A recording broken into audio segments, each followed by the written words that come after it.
अय्यर भाई ने चुराया नेक चंद का फोन, जिससे कि नेक चंद और प्यारेलाल के बीच में जो कुछ भी डील रिकॉर्ड हुई थी वह सारी ही डिलीट हो सके।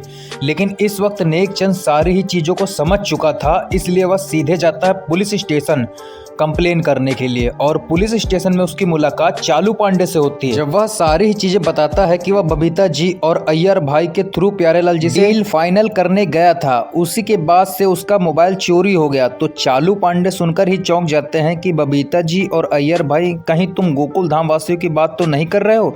नेकचंद कहता है कि हाँ, फ्लैट तो गोकुल धाम में ही था। अब नेकचंद को पूरा विश्वास हो चुका था कि कहीं ना कहीं उसके साथ बहुत बड़ा फ्रॉड हुआ है, इसीलिए वह सीधे चालू पांडे को लेकर पहुंच जाता है प्यारेलाल जी के घर पे। लेकिन प्यारेलाल जी यानी पोपटलाल के घर में पहुंचने से पहले उसके पास जो भी एग्रीमेंट होते हैं, सबसे पहले तो जाकर वह उन्हें चेक करवाता है कि कहीं ऐसा तो नहीं कि यह एग्रीमेंट फ्रॉड है। चेक कराते वक्त उसे इस बात का पता लगता है कि हाँ, एग्रीमेंट तो सारे ही फ्रॉड हैं और उसे ठगने की कोशिश की गई है। इसलिए चालू पांडे जी और वह सभी लोग पहुंच जाते हैं पोपटलाल के घर पे। इस वक्त प्यारेलाल जी नहीं बल्कि पोपटलाल वहां पर मौजूद होता है, वह भी पूरी गोकुल धाम वासियों के साथ। इस वक्त तक जेठालाल अपनी जीत का जश्न मना रहा होता है, लेकिन जैसे उसे पता चलता है चालू पांडे जी यहाँ पर आ चुके हैं, वैसे ही वह चालू पांडे जी को सारा ही सच बता देता है कि किस तरीके से इस नेक चंद्र से 25 लाख रुपए निकलवाने के लिए इसने और उसने पूरे गोकुल धाम वासियों के साथ ये गेम रचा।